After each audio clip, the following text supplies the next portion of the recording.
Hello and Happy New Year. I hope you had an amazing Christmas and I hope that you've had a really good start to 2016 so far. This is my first video of the year, and in this video I'll be sharing with you a shoemaking progress vlog of me creating a pair of simple red leather court shoes, and they're completely hand sewn. And what I will do is show each of the steps and talk you through each of the steps as the shoes develop, and then at the very end of the video I'll do a bit of a recap and my thoughts on how successful the project was and what I would change next time if I was to make the pair of shoes all over again. So if that kind of thing sounds interesting to you, then I'd be really thrilled if you stick around and watch the video through, and hopefully you will like it. Here's my pattern that I've made. I'm using a size 3 last for this pair. It's just a dead simple court shoe shape. There'll be a side seam here and a back seam here. These are the heel bases, so they're a resin base, 3-inch, quite chunky, not too spindly and thin, and I'm looking forward to using these. So I've prepped the insoles, so they're covered in the leather already. It's like a burgundy red leather that I'm going to use for the entire shoe. So the lining, the upper and the insoles are all going to be used in this nice burgundy wine leather. As you can see on the other side, it's actually a Texon sole with a metal shank, and I've just prepped them all ready to put onto the lasts. So I've prepped the lining layers. So this is just the wrong side that you're viewing now. That'll be the right side, but I need to have the wrong side facing out. They're all stitched and ready to go, so there's the side seam along there, and there's the back seam there. Here's the main upper, all cut and ready to be stitched. It's a really lovely burgundy red. I'll be doing the back seam here and the side seam here, and then what I've done, because I'm not doing a trim on the top, is I've done a fold over edge, so you'll be able to see on the other side. I have folded over the top line, just added a centimetre allowance onto the top of the pattern, and then they'll fit nice and smoothly to the top of the last there. Next bit of progress, the uppers are all ready to be lasted. They're all stitched and ready. So I've done the back seam and the side seam, and I've also added the lining, which you can see poking out the top here, and this excess will get trimmed at the very end.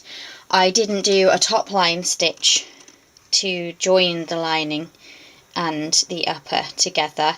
I've actually cemented them together on the top line instead, because I wanted to have that smooth finish. So there's the lining there, ready to go. Here are the heels all ready and covered.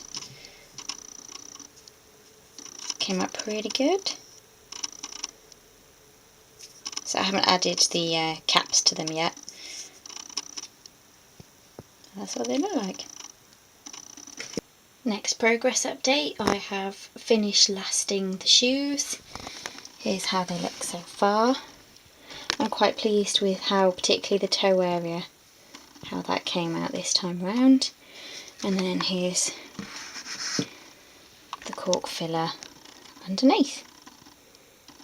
I've also cut out the soles and dyed them this bluey purple colour.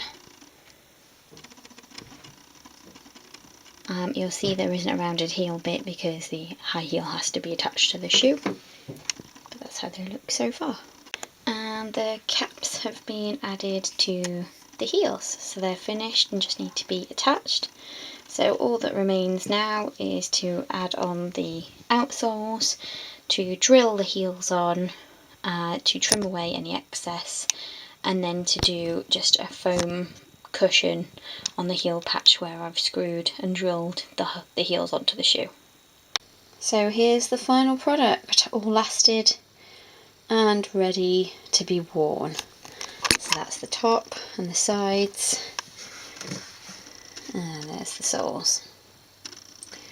I'll do a recap properly in a second, but as you can probably tell, they're far from perfect. So that's it. Project number 1 of the year done. So that was it. That's the project finished. That's the first one of 2016 done and dusted. Overall, I wasn't actually very happy with the end result.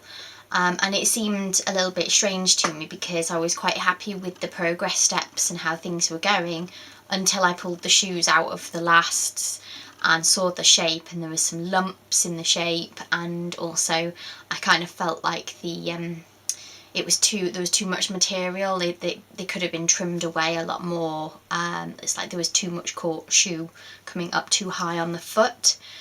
Things I would change for next time, I kind of feel like I want to do an additional lining layer in between, sandwiched in between the lining and the main upper, and I kind of still feel that the shape hasn't quite been cracked, so my pattern making needs to develop more. I think I need to spend more time actually making the pattern, but I'm glad I did it. I'm glad I saw it through to the end, and I definitely have a whole page full of notes in my shoemaking journal that I'm going to use for the next time I do a project like this.